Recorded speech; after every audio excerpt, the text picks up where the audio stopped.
નમસ્કાર. આજે આપણે કેન્દ્ર સરકારના કર્મચારીઓના પગાર અને પેન્શનમાં જે મોટા ફેરફારો થવાના છે એને એકદમ સરળ ભાષામાં સમજીશું, જેમાં મોંઘવારી ભથ્થાથી લઈને નવા 8મા પગાર પંચ સુધીની બધી જ વાતોનો સમાવેશ થશે.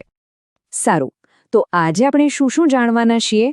સૌથી પહેલાં તો આવનારો ડીએ વધારો કેટલો હશે, પછી એ આંકડા કયા આધારે નક્કી થાય છે, એ પછી 7મા પગાર પંચનો અંત અને 8મા પગાર પંચની શરૂઆત કેવી રીતે થશે, ફિટમેન્ટ ફેક્ટર શું છે અને એની શું અસર થશે, અને છેલ્લે કઈ તારીખો પર ખાસ નજર રાખવાની છે. તો ચાલો સૌથી પહેલા એ ખબરથી શરૂઆત કરીએ જેની લાખો લોકો રાહ જોઈ રહ્યા છે. વાત છે આવનારા મોંઘવારી ભથ્થાના વધારાની, જે જાન્યુઆરી 2026થી લાગુ થવાની શક્યતા છે. તો પછી મૂળ સવાલ એ છે કે આ વધારા પછી કુલ મોંઘવારી ભથ્થું એટલે કે ડીએ આખરે કેટલું થશે? જે અંદાજ લગાવવામાં આવી રહ્યો છે એ પ્રમાણે અત્યારનું જે 58% મોંઘવારી ભથ્થું છે એ વધીને સીધું 61%થી 63%ની વચ્ચે પહોંચી શકે છે. મતલબ કે આ એક સારો એવો ઉછાળો છે. પણ સવાલ એ છે કે આ આંકડા આવે છે ક્યાંથી? આની પાછળનું ગણિત શું છે? ચાલો એ રહસ્યને સમજીએ. જુઓ, આ બધો જ આધાર છે એક સરકારી ઇન્ડેક્સ પર, જેનું નામ છે AICPI-IW. સાદી ભાષામાં કહીએ તો આ એક પ્રકારનું મોંઘવારી માપવાનું મીટર છે, જે બતાવે છે કે ઔદ્યોગિક કામદારો માટે જીવન જરૂરી ચીજવસ્તુઓ કેટલી મોંઘી થઈ. હવે આ સ્લાઇડ ખરેખર રસપ્રદ છે. અહીં 2 અલગ અલગ શક્યતાઓ બતાવી છે. જો ડિસેમ્બર 2025માં મોંઘવારીનો આંકડો 147.0 સુધી પહોંચે તો ડીએ 3% વધશે. પણ જો એ નવેમ્બર મહિના જેટલો જ રહે તો વધારો 5% જેટલો પણ હોઈ શકે છે. બધો જ આધાર એ આંકડા પર છે, જે હજુ આવવાના બાકી છે. અને આ ખાલી અનુમાન નથી. જે એક્સપર્ટ્સ છે એ લોકો પણ આ જ વાત કરી રહ્યા છે, જેમ કે ઓલ ઇન્ડિયા એનપીએસ એમ્પ્લોઈઝ ફેડરેશનના પ્રમુખ મનજીતસિંહ પટેલે પણ આ જ વિશ્લેષણ આપ્યું છે.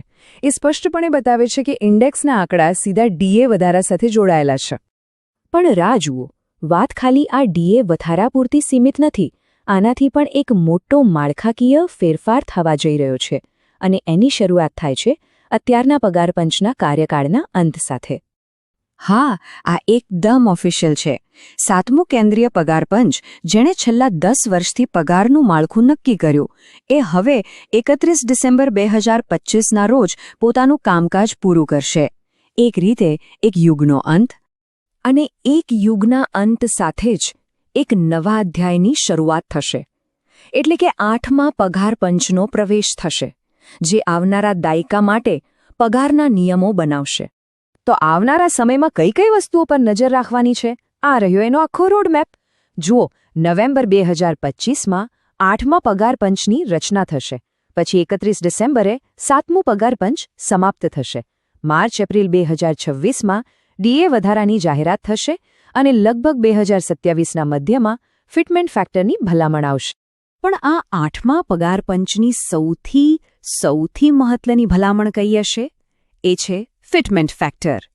ચાલો જરા ઊંડાણમાં જઈને સમજીએ કે આ છે શું.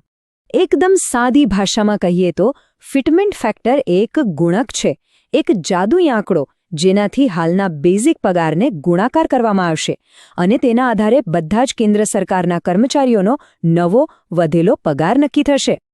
આખી પ્રક્રિયા પગાર માટે એક રીસેટ બટન દબાવવા જેવી છે. જુઓ, આ 4 સ્ટેપ્સમાં બધું જ સમજાઈ જશે.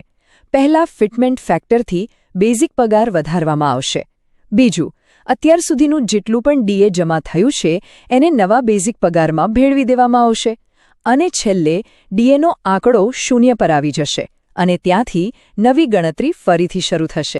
સારું, તો આટલી બધી માહિતી પછી ફરી એકવાર જોઈ લઈએ કે કઈ એવી તારીખો છે જે ખાસ યાદ રાખવી જોઈએ અને જેના પર સૌની નજર રહેશે. તો બસ આ 3 મુખ્ય ઘટનાઓ છે.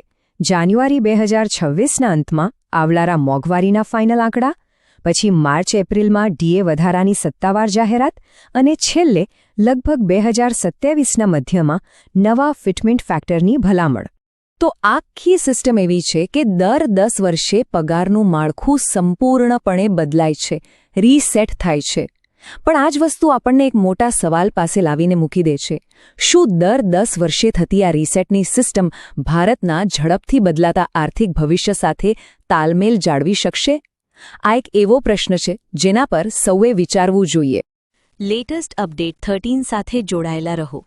સાચા સમાચાર, સરકારી અપડેટ અને મહત્વપૂર્ણ માહિતી માટે ચેનલને સબસ્ક્રાઇબ કરો અને બેલ આઇકન દબાવવાનું ભૂલશો નહીં. Stay update, stay smart.